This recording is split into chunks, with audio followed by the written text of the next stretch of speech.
Assalamualaikum warahmatullahi wabarakatuh. Selamat datang kembali pada video pembelajaran hari ini. Perkenalkan, saya Suryani Ayu Lestari dari PBSI tingkat 2B IKIP-GRI Bojonegoro. Di sini saya akan menjelaskan sedikit tentang interaksi sosial. Interaksi sosial di sini yang akan dijelaskan mengenai pengertian interaksi sosial, syarat-syarat terjadinya interaksi sosial, dan faktor-faktor yang mendorong terjadinya interaksi sosial.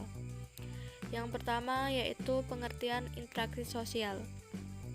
Interaksi sosial adalah hubungan timbal balik antara individu dengan individu, individu dengan kelompok, maupun kelompok dengan kelompok. Poin penting di sini yaitu di dalam interaksi, salah satu pihak memberikan stimulus atau aksi dan pihak lain memberikan respon atau reaksi.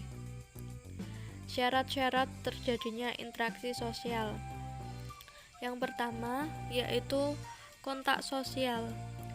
Sifat-sifat kontak sosial. A. Kontak sosial dapat bersifat positif atau negatif.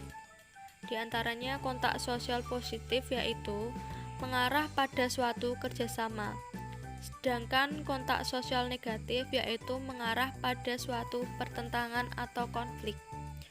Yang B yaitu kontak sosial dapat bersifat primer atau sekunder. Kontak sosial primer adalah bertemu secara langsung, contohnya kontak guru dan siswa di dalam kelas, jabat tangan dan sebagainya. Sedangkan kontak sosial sekunder melalui suatu perantara, contohnya menitipkan pesan lewat teman. Yang kedua yaitu komunika. Komunika adalah hal terpenting dalam komunikasi, yaitu adanya kegiatan saling menafsirkan perilaku, pembicaraan, gerak-gerakan fisik atau sikap, dan perasaan-perasaan yang disampaikan. 5 unsur pokok dalam komunikasi, diantaranya yang pertama yaitu komunikator, yang kedua komunikan, yang ketiga pesan, yang keempat media, dan yang kelima yaitu efek.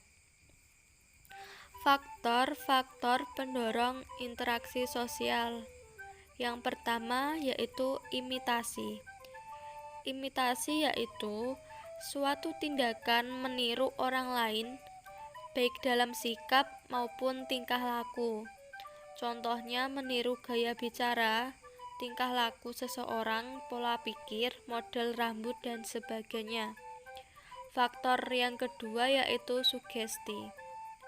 Yang dimaksud dengan sugesti yaitu pemberian pengaruh berupa pandangan, sikap, maupun perilaku, sehingga orang yang mendapat pengaruh tersebut akan mengikuti tanpa berpikir panjang. Faktor yang ketiga yaitu identifikasi. Identifikasi kecenderungan atau keinginan seseorang untuk menjadi sama dengan pihak lain, meniru secara keseluruhan.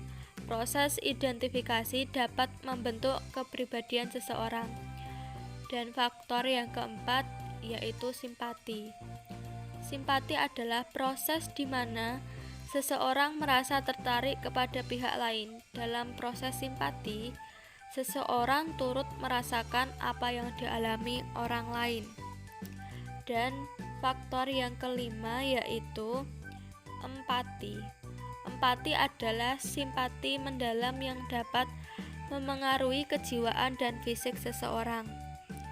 Contoh empati yaitu pada suku Asmat dan Dani di Papua, ada tradisi potong jari untuk menghormati dan merasakan kepedihan keluarga yang sedang berkabung. Berikut ini yaitu contoh-contoh dari faktor terjadinya interaksi sosial. Contoh yang pertama, ada gambar 1, seseorang anak yang meniru tingkah laku atau mengimitasi ayahnya. Dan gambar yang kedua, ada Insinyur Soekarno memiliki karisma yang cukup tinggi. Karisma bisa menjadi sumber sugesti dalam interaksi sosial. Dan gambar yang ketiga, Ada dua perbandingan ini merupakan contoh identifikasi.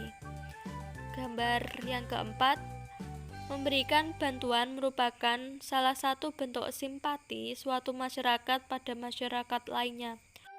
Dan gambar yang kelima, ada relawan merupakan salah satu bentuk dari empati.